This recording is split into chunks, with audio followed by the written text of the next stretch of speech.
10 तारीख को आफ्टरनून 2 बजे के आसपास आदित्य नाम का एक लड़का है, पिताजी का नाम सोमफा, गांव सांदल कला। वो लड़का घर से गायब हो गया करके एक इन्फॉर्मेशन आया था जिसके पास, तो उन्होंने किडनैपिंग का शक बता रहा था। फिर 11 तारीख को उसका पर्चा दर्ज हुआ था बड़ी थाने में, एफआईआर नंबर 313। उसके बाद पुलिस का टीम उस लड़के को ढूंढने में लगा हुआ था। इसके बीच में एक मैसेज भी आया था और वीडियो नोट भी, वो लड़का का इंजरी हो गया ऐसे करके उनका दोस्त के पास एक मैसेज भी आया था। सो ये सब एविडेंसेस को आगे रखते हुए पुलिस ने उनका इंक्वायरी स्टार्ट किया था।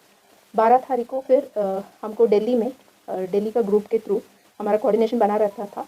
सो उसमें हमको एक इन्फॉर्मेशन मिला था, एक युवक का डेड बॉडी उधर Munak canal Haiderpur water treatment plant के आसपास से उनको मिला था। सो तब हमने वो उसको देखा था, हमारा टीम ने वो हम मृतक का पहचान से जुड़ा हुआ था उनका आइडेंटिफिकेशन। सो फिर हमने उसको पहचान दिया, वो हमारा मिसिंग विक्टिम था आदित्य, उसका ही कंफर्म हो गया था। फिर इसमें उनका हत्या का मामला सामने आया था। सो तुरंत हमारा डीसीपी क्राइम और मेरी मॉनिटरिंग के अंडर सीए का 8 टीम्स हमने बनाया था। उसको लीड कर रहा था सीए 1 बीर सिंह और एसएजी इंचार्ज अजय, और इसके अलावा सीए गन्नौर का इंचार्ज मुकेश। ये सभी टीम्स हम अलग अलग काम पे टेक्निकल और ग्राउंड लेवल इंटेलिजेंस कलेक्ट करने में हमने लगाया था। सो इसी इन्वेस्टिगेशन के दौरान आज बेस्ड ऑन टेक्निकल एविडेंसेस और सर्वेलेंसेस हमने कितना किया उसका, और फिजिकल एविडेंसेस के बेस पे मतलब मृतक के पास से हमको मिला, वो सबके मद्देनजर रखते हुए आज एक सस्पेक्ट को हमने राउंड अप किया था। उसका नाम है विश्वमित्र, 31 ईयर्स का, वो भी उन्हीं का मृतक का पड़ोसी है।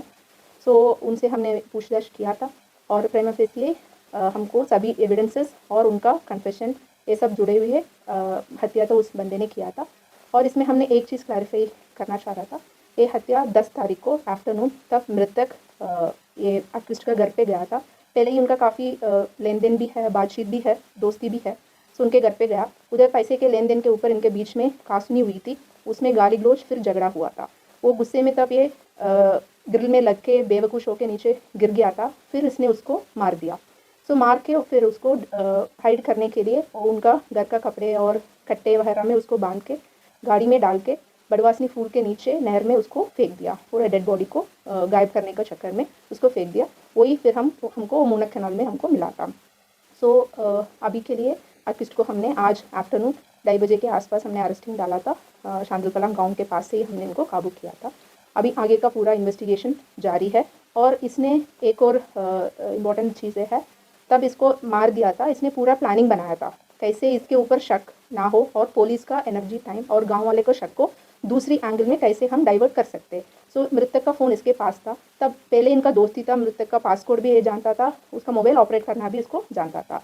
सो इसने ही रात को तब सभी गांव वाले इकट्ठे होकर पुलिस और सर्च पार्टी बना रहा था, उनको डाइवर्ट करने के लिए पहले मैसेज किया था, मतलब मैं वापस आ जाऊँगा ताकि ज़्यादा एनर्जी उस पर सर्च करने में ना लगे। फिर जब अगले दिन दोबारा जब सबने जोर लगा रहा था पुलिस के पास जाना और दोबारा सर्च करने का, उसी टाइम इसने एक बड़ा मैसेज, ये ऑलरेडी प्रेस में भी मैसेज सर्कुलेट हो रहा था, मैसेज और वो वीडियो क्लिपिंग डाला इसको कोई और एंगल दिखाने के लिए और शक को इससे हटा के कोई बड़ा मामला दिखाने के चक्कर पे अगले दिन वो मैसेज बना के उसने वो शेयर किया, इसमें पैसा वैसे का फिरौती मांगने का उस एंगल देने के लिए। बट इसमें कोई भी सच्चाई नहीं है। सो अभी तक का इंक्वायरी में उसका डेथ पहले दिन हो गया, दम भी पहले दिन उसने किया। वो हमको 12 तारीख को डेड बॉडी इधर से उधर तक ट्रैवल होके मिला था। सो इसके बाद का पूरा इसका अटेंशन डाइवर्ट करने का टैक्टिक्स है, उसमें कोई सच्चाई नहीं मैम है। इसने जो डाला था नहर में बड़वास में, किस टाइम और किस डेट को डाला था? वो 10 तारीख को रात को अराउंड 8 बजे इसने एक गाड़ी किराए पे लिया और उस गाड़ी में ये सीट पे रख के उधर जाके डम किया था। टैक्सी चालक का कुछ पता लगा उसको क्या बोला था इसने? नहीं, टैक्सी चालक नहीं, किराए पे लिया। वो आगे का इन्वेस्टिगेशन है, पूरा डिटेल्स हम अभी रिमांड के दौरान हम खोल मैम देंगे। इसे मृतक लड़के ने इसे विश्वमित्र से ये भी कहा था कि मैं किसी महिला को लेके आता हूँ वहाँ पर घर पे अकेले, कुछ ऐसी बात सामने आई? नहीं, ये कासुनी अलग अलग एंगल में हुआ था, ऐसे भी उसने डिमांड किया होगा, बट वो एग्जैक्ट मोटिव इसी बात के ऊपर हुआ था या पैसे के ऊपर हुआ था, वो अभी हम आगे का इन्वेस्टिगेशन में पूरे बातें हम क्लियर करेंगे। किस चीज़ से हमला किया था जिसकी वजह से उसकी मृत्यु हुई? उसका वो एक मेटल का एक छोटा सा वेपन टाइप का था।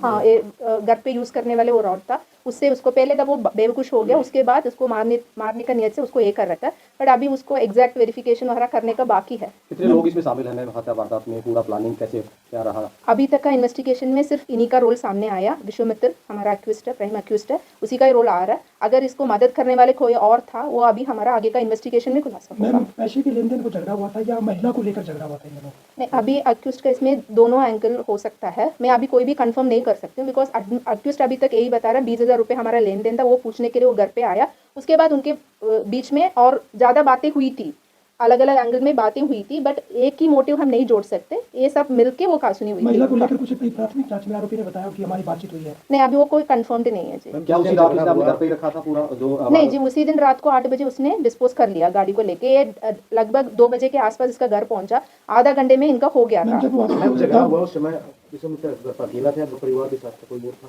नहीं, अभी तक का जांच में वो अकेले ही इनके घर बता। में कोई शादी थी विश्वामित्र के घर में?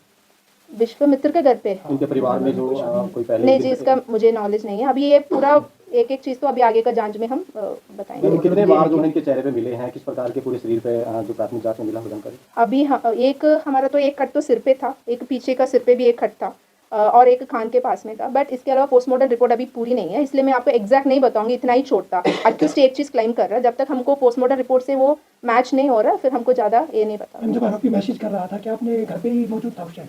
नहीं, पहले मैसेज करने के टाइम पे वो घर के मतलब बॉडी डिस्पोज करने का वो चक्कर पे था, वो जा रहा था, उस टाइम एक मैसेज छोड़ा।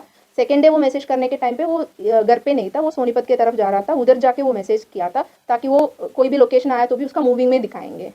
मैम इसकी कोई बैकग्राउंड हिस्ट्री हो, पहले इसने कोई क्राइम किया हो या कोई इसकी कोई और भी कोई बड़ा मामला था? नहीं जी, अभी तक ऐसी कोई क्रिमिनल हिस्ट्री हमारे सामने आया नहीं है। एक्यूज करता क्या था मैम, किस प्रलोभन को देकर घर पर बुलाया? अक्यूज्ड का काम जी करता क्या मैम? ये non banking financial corporation type में है, फिनेंस का, उसका काम करता है।